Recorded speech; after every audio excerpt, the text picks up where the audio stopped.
I will wait, a little bit to see if anyone hops on the chat. I don't really have a specific topic in mind today, so if there is anything in particular that you want to talk about, that would be great. That would be wonderful. I would love to see your suggestions. So let's see. I guess just a little update. Not much is new here. I just got done with physical therapy. I've been going about 3 times a week with a female physical therapist who I feel really comfortable with, and she seems to have a pretty good grasp on my conditions and is super realistic in her expectations of me and in her goals of what we can actually change and improve and what all we can achieve. Something that I think happens too often is that, sometimes we are given kind of unrealistic advice or unrealistic expectations. So it's really nice to be working with somebody that understands the full range of what all my personal limitations are, physically speaking. So that's been cool. Doing mostly work on my right knee, right foot, lower back and hip on the left side, and also my neck and traps and shoulders. So I guess that's kind of my whole body. But so far so good. I'm a little sore, after my PT, but it's really wonderful again to have somebody who understands my limitations and allows me to do what I can within the parameters of my limitations. And she's nice and encouraging, and I feel comfortable with her. I've noticed after years and years and years of having predominantly male doctors that I think I do better with female doctors and medical professionals. I don't know what it is. I don't know if it's like a camaraderie thing or some kind of intimidation factor. But I'm just noticing over the past couple of years that all of the doctors and other healthcare and medical professionals that I deal with, I find myself saying, "Oh, I love her. She's so nice. She's great. She really listens to me. She gets it." So I'm noticing that, and I'm now kind of maybe aligning myself subconsciously more with women in the healthcare field. And I think part of it is that male doctors, some of them, not all of them, I don't want to generalize, but a lot of them tend to talk down to me and are kind of condescending in a way, or a little more brisk, a little less kind of warm and empathetic and compassionate. And it probably has to do with that subconscious bias that doctors of both genders have against women. It's something that has been studied greatly. It's usually not intentional, but there is a level of bias and sexism against female patients, even among female doctors who have openly admitted this. There's a few studies on this phenomenon out there, and I know New York Times did an expose on it. For whatever reason, women aren't technically... I don't know the word I'm looking for. I guess what I mean to say is women aren't taken as seriously a lot of times by hospital workers and doctors. And a lot of times if you're a male patient, you're taken a little more seriously, and also not talked down to as much.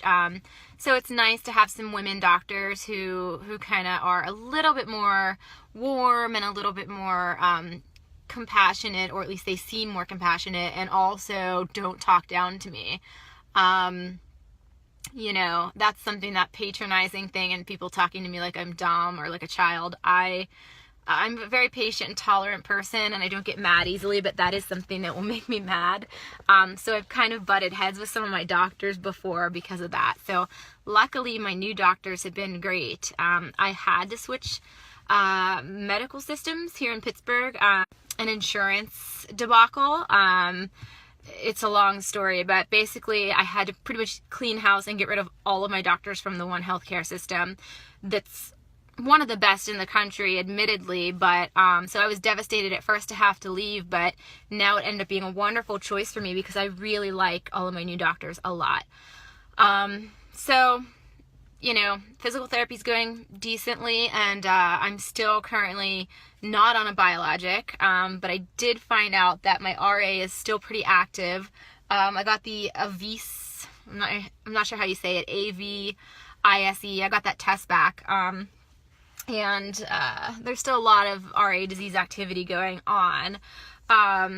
Now, a few weeks ago, my new rheumatologist thought that for me, maybe it was more OA at this point and joint destruction and damage from so many years of having RA.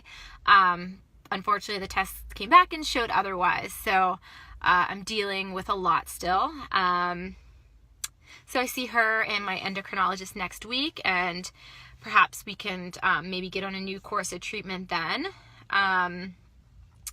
So that's what's new with me. I'm dealing with some thyroid stuff. Abnormal biopsy, trying to see what the next steps are. May have to have my entire thyroid removed. But hey, as much as I don't want another surgery, because I had 2 surgical procedures just in August, really not looking forward to another one, but as much as I don't want another surgery, for me it's always a better safe than sorry thing. So if it's even questionable, I just want it out. It is what it is. So anyway, yeah, nothing much else new. Still taking everything day by day. As you all know, it's not easy to live with a chronic illness or a disability. It can cause a lot of personal and professional frustrations. It can really hinder your ambitions and your dreams and even things in your personal life. So it is frustrating and it is a challenge, but I gotta take each day as it comes, and I try to stay positive and hopeful and strong, but also let myself feel what I need to feel. So it's all about balance and allowing yourself to feel the negative emotions when you need to, but not dwell there. I'm also trying to balance rest with activity, which is sometimes hard for me. I've been very, very, very, very, very, very, very, very, very tired and fatigued lately, but I've had a lot going on.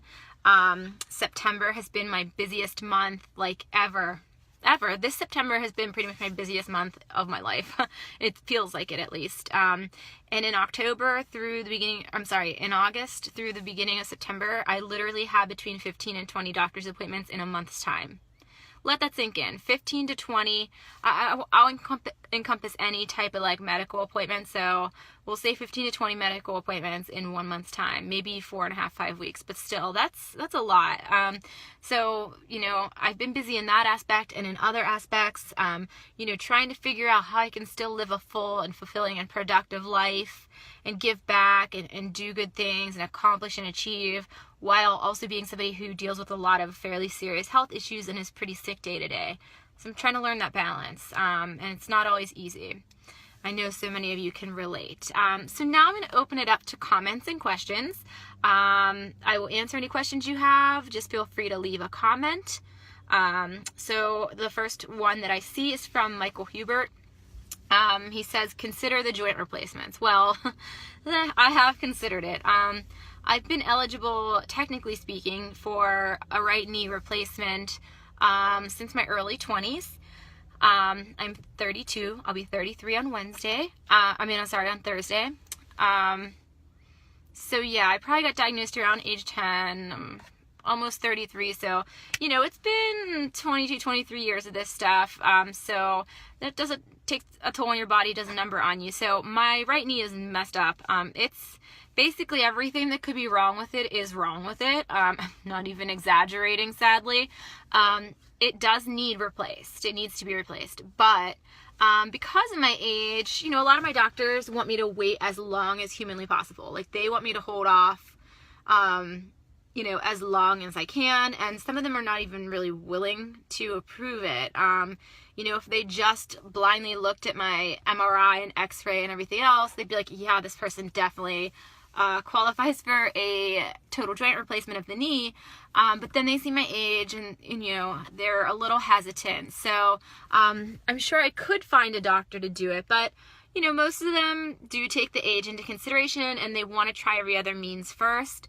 So I do, the steroid injections don't help me at all. I do sometimes do the hyaluronic acid injections, also known as chicken fat injections. They help a little bit. And then the PT, the physical therapy that I'm doing should help. So we will see. I'm going to hold off as long as possible for the knee replacement, but it does need to be done. And then my foot, it poses a lot of really complicated issues. Now, I'm not looking into getting my hip done at any point soon. It's more structural stuff going on with my hip rather than the joint. It's a lot of rotation and misalignment and stuff like that. And then I have some SI joint issues, and a lot of it's muscles and tendons when it comes to my joints. So some bursitis, and some of the muscles in that region are very spasmed and tight. I have some other conditions other than RA. So some of my pain issues won't be fixed by surgery. They are a different issue than my RA. So hip replacement isn't in the cards for me right now, thank God. My foot issues are very complicated also. A joint replacement would not help my foot issue. Neither would having pins put in my ankle. It would actually make it worse. Because I have several very complicated things going on in my foot. The primary condition that I have in my foot is called a tarsal coalition, and typically it's something you're born with. It's congenital, so typically the surgery is done on children. It's a pediatric surgery usually. Mine wasn't discovered until I was in like 27, I want to say. The surgery is really, really, really difficult in adults. It's risky. The recovery is extremely, extremely difficult. It's a really tough surgery for an adult to go through. So we are trying with that also to figure out other ways to manage it so that I won't need the surgery, but I don't know, I might need it at some point. My goal is to not end up in a wheelchair until I'm like 80 or 90, God willing. So, I may need surgery on that at some point, but for now I wear braces, special braces on my foot when I'm at home, and then I have one that I can sleep in if it's, a bad day, and then I'm also getting one custom made, and I have orthotic insoles, and I'm doing the physical therapy, and I've had some guided aspirations and things like that. So, working on it. Not at the place where I really want to do the replacement yet, or where doctors could advise it. In good conscience. So, I could easily, I'm a candidate. My knee is a candidate, I should say. But, they're very hesitant, because of my age. I'm going to see if turning this light on. It's getting a little bit darkish outside, so hopefully you can see. So anyway, yeah. I know, some of my doctors want me to have the replacements, and some don't. So I'm gonna err on the side of caution and go with the ones who are advising me to try to wait it out. I think that they have my best interest at heart. So if they're advising me to wait for as long as possible, I'm gonna do that. But my knee is getting to the point where I'm considering it. I have no joint space. They went in to do a scope and clean it out a few years ago, and they just basically put me under and woke me right back up, because they went in there and they were like, we have no room to do anything. So it's bone on bone, the narrowest joint space you could imagine, bone spurs, calcium deposits, a meniscal tear, part of my meniscus is just floating around in there, synovial buildup, my patella, my kneecap doesn't move, my knee doesn't bend or straighten all the way. It's really bad. So we'll see if PT helps. Like I said, I'm a person who I will always try a natural or integrative approach first. So holistic or holistic based, or, as natural as possible. Then I will incorporate pharmaceuticals. I will try everything possible before I have to have a surgery or procedure. Just because I have so many different health issues, not just the RA. So I do have a lot of little procedures done. So I really have to pick and choose and kind of limit those, because my body just cannot deal with having so many surgeries every year and so many little procedures every year. It's too much. It's too much trauma on the body, and I don't think anyone's body is built for that. So I really have to be discerning when figuring out those treatments. So let's move on from the joint replacement convo. Ashton Wilson asked, what suggestions do you have when looking for a new rheumatologist? That's a great question.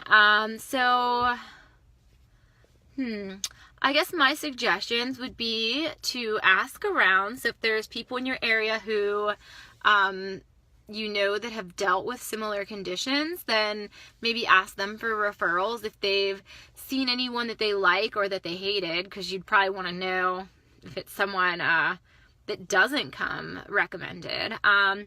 Also, you can contact your local Arthritis Foundation. A lot of them have really good lists of doctors who specialize in RA, and you can also contact the American College of Rheumatology, and they can give you some referrals. But I would suggest maybe seeing more than one, finding a doctor that you're really comfortable with. I'm at the point now where I know that I'm in some ways more comfortable with a female doctor, so I still have my old rheumatologist, but I work with a female rheumatologist now too, who's a little more up to date on some things and a little more current in her knowledge and research. So that's something that's important to me. So I think it depends what's important to you. If you just want a doctor who will give you your meds, every so many months and see you for checkups every so many months, that's fine. That's great. I know several people that they stick with their rheumatologist just because it's easy and they just are on a routine. But like for me, my case is very complicated, and so I kind of need to work with a team of doctors to come up with a treatment plan. So I really had to research people that were, I asked around to find a rheumatologist that was used to dealing with really complicated cases and who was used to dealing with somebody that had multiple issues and not just RA. I would make a list. What qualities are important to you? So is it somebody that's up on current research? Is it someone that is more traditional and old-fashioned? Is it someone that takes an integrative approach? Man or woman, young or old? How far are you willing to drive to get to your rheumatologist? And ask around. Get some recommendations from the Arthritis Foundation. Get some recommendations from fellow patients in your area. And maybe check out websites like Health Grades and things like that rate doctors. Because sometimes, those things can help if you're really stuck and having a hard time making a decision. So it's not always easy, and sometimes you might need to get second or third opinions and meet with a whole handful of doctors to choose the right one. Or maybe you'll be like me and have multiple rheumatologists that you work with. Over even the past 5 or 7 years, I've probably seen, maybe 6 different rheumatologists. I have one who I've seen since I was a child. But I've also had to bring other rheumatologists onto my team here and there. So that's kind of where I'm at right now. And if that works for you and your insurance is cool with that, then by all means, that's something that I recommend too. So good luck. It's not always easy to find a new doctor. I know that. It can be super intimidating. So I get that. And I'm sorry that I don't have any more suggestions than that. Basically, my advice is just figure out what's important to you and do everything you can to try to find that, and don't settle. So if a doctor makes you feel uncomfortable or like a burden, or they talk to you like you're dumb, or you don't agree with their treatments, or you don't like their office staff, or you don't vibe with them, by no means do you have to settle. Unless you're in an area where there really is only one rheumatologist in your area, I guess in that case, it stinks. But it is what it is, and you might have to suck it up. But if you're lucky enough to live in an area where you have multiple options, then I would suggest just exploring all of those options and not settling or getting too complacent, because in the end, you need to feel comfortable with your doctor, and you also need to have a doctor that listens to you and respects you and lets you kind of be in the driver's seat, because ultimately your decisions when it comes to your health are up to you. I would advise staying away from doctors who are doing nothing but just writing scripts in and out of, getting you in and out of the office in 5 minutes or less, because there's no way that a doctor can spend 5 minutes with a patient with complex autoimmune diseases and be like, oh, okay, here's your script, bye-bye. Like, these are pretty complicated illnesses that really need the attention and the time dedicated to them. So find a doctor that will listen to you and that will do more than just write you, prescriptions for medications, because there's a lot more to these diseases than just popping pills, as you know.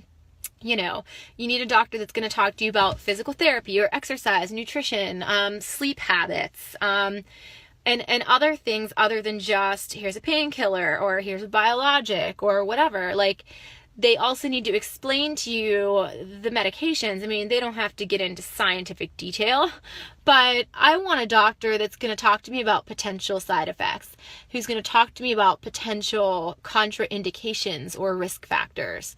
I want a doctor who's going to answer questions that I may have about my condition or a drug they're prescribing or comorbidities. What's happening? I'm sorry. Okay. So those are things that are important to me. Hopefully that helps you make a decision, Ashton. I wish I had better advice. I don't. Just whatever makes you feel comfortable. That's my advice. Well, does anyone else have any questions or comments or concerns or anything you want to talk about today? I've already chatted for a while, and this has sort of been a boring one. I apologize. Oh, good. I'm glad that helps, Ashton. It's one of those things that, sorry, I'm trying to get more comfortable here. It's one of those things that is a really personal decision. Finding a doctor is a super personal thing, and, it's not always an easy decision to make.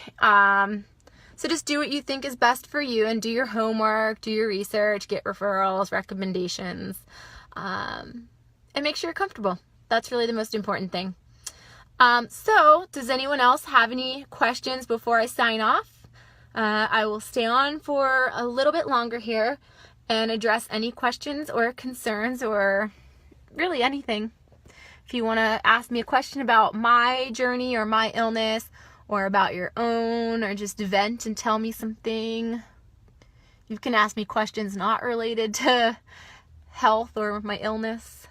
I went to an event today where someone nominated me for like an award because of my advocacy work and everything.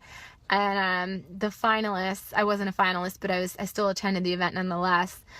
We're talking about just icebreaker type questions. So while I wait to make sure you don't have any pressing questions, I'll try to remember some of the icebreakers they asked and answer them for you, so you can get to know me a little bit more than just Arthritis Ashley. So one of the questions was, what's your nickname? This is kind of funny and weird, but my nickname is Beulah. My family has spelled it different ways over the years. So they spelled it B-U-L-L-A, B-U-E-L-L-A, B-E-U-L-A-H. It's actually a name that's found in the Bible. And I found out reading not an autobiography, but a biography about Beyonce, that they actually call her Beulah sometimes, which I thought was hilarious. Like, it's this really weird, obscure nickname, and who knew that I share it with Beyonce? The reason it's my nickname is there's a county near where we live not near where we live, but a couple hours north, called Ashtabula County, and my name's Ashley, and someone in my family, I think my mom maybe, just started calling me Ashtabula, and then Ashtabula, shortened to Beulah, so that is my nickname. one of them. And one of the other questions they asked was, what's the last show you binge watched? For me, Game of Thrones is one, and we're also currently binge watching Wentworth. Both are really good. Game of Thrones actually went into like my top maybe 3 or 4 favorite shows ever of all time. And I kind of really like TV and music and movies and pop culture, so for it to make it into my top 3 of all time is saying a lot. Another question they asked was, what was your favorite cartoon character? I would have to say Ariel the Little Mermaid or Belle from Beauty and the Beast. If they don't count, then I will go with Pebbles Flintstone or Wonder Woman. Trying to think if I can remember any of the other questions they asked. Some of them were pretty funny. I can't think of them. But those 3 stuck out in my mind. Another icebreaker question I have been asked, wasn't at the event today, but was, are you ever told that you look like a celebrity? Yes, I have been told I've looked like several celebrities, ranging from Debbie Gibson to, I don't even know some of the other ones, but the one that I get the most commonly is Britney Spears, and I don't mind it because I love Britney Spears. I'm totally a fangirl. I always have been. I admit it. So I'm very flattered when people tell me that. I don't think I do. I would not mind having her body. I saw her recently on a couple award shows and saw her in Vegas a few years ago. Like, she's in amazing shape, and to have gone through everything she went through in 2006, 2007, it's amazing. And I get that she's like one of the most successful music artists ever and has made the most money, compared, not ever, but she's up there among the most monetarily successful music artists of all time. So I get that she has like a team of trainers and stylists and hairstylists and makeup artists and probably a personal chef and everything like that. But nonetheless, you got to give the girl some credit. Even if she's had some work done, she looks amazing. And more importantly, she looks really confident and healthy and happy lately. And having gone through everything she's been through, it's amazing and it's super inspiring. And I posted something like a meme about it last night on the Arthritis Ashley page, and y'all might have been like, why is she posting Britney Spears? But, the sense in the comments was like, look how awesome she looks. It's like she hasn't aged a year, and yet, 2007 still happened. So it just shows that you can go through such turmoil, physical, mental, emotional crises, and still come out on the other side and be just as good, if not better than ever. So that's super inspiring to me. I will leave this on that note, which is a totally off topic, but I really had no topic planned for today, so that works out fine. I'm going to go home and do some laundry and whip up some dinner and watch the presidential debates, which should prove to be entertaining. So if nobody else has any questions, I'm going to go. But if you have a question or a comment, now's your time. Last chance, last call. All right, I don't think anyone else is going to be participating from the looks of it. So feel free to check out my websites, arthritisashley.com and abshuck.com. My books are also available on Amazon, Barnes & Noble's website, Walmart's website, and a few other places. Just as a reminder, a portion of proceeds from my health memoir, my humorous health memoir, Sick Idiot, a portion of proceeds from that go to 10 different health-related charities. And just to recap, that one's my funny memoir, and then Chronically Positive is my little more serious nonfiction book. It's a collection of my most popular Arthritis Ashley blog posts and some other little short stories and essays that I've written that are more raw, real, honest, truthful, kind of gritty look at life with illness, but they're still pretty positive. I try to keep a positive outlook on things even when times are hard. So, and if you like fiction, I have a fiction book out too called To Exist. If you haven't done so already, please nominate me for a WeGo Health Activist Award, or rather, I should say please endorse me. I've already been nominated. I've been nominated in the categories of Lifetime Achievement Facebook wait, let me get this straight. I've been nominated for the Lifetime Achievement Award and also Best in Show Facebook. So if you could endorse me, that's great. If you could nominate me for the White House Frontiers Conference being held here in Pittsburgh in a couple weeks, that would be great. You can nominate me in the area of personal frontiers, medicine. I might not be your typical healthcare professional, but patients are part of the healthcare equation. We do use innovative tools and resources to kind of be stewards of our health and participate in the healthcare community. So yeah, I'd love to be nominated for that as well. And now I actually am going to go. I know I said that a while ago, but I just had a little bit of free time, so I thought I'd check in with y'all and say hi and see how everyone's doing and take a few questions. I'm going to try to get back into doing these live chats weekly. I don't have a set time I do them, but I will try to give a little more advance notice moving forward because I really didn't give any notice today. Yeah, so, okay. No one else has any questions or concerns or comments. I will be signing off now. I wish you all love and light, happiness and healthiness, and wholeness. And I hope that you practice balance and self-care, positive affirmations, and healing as best you know how. Take it one day at a time and don't compare your journey to anyone else's.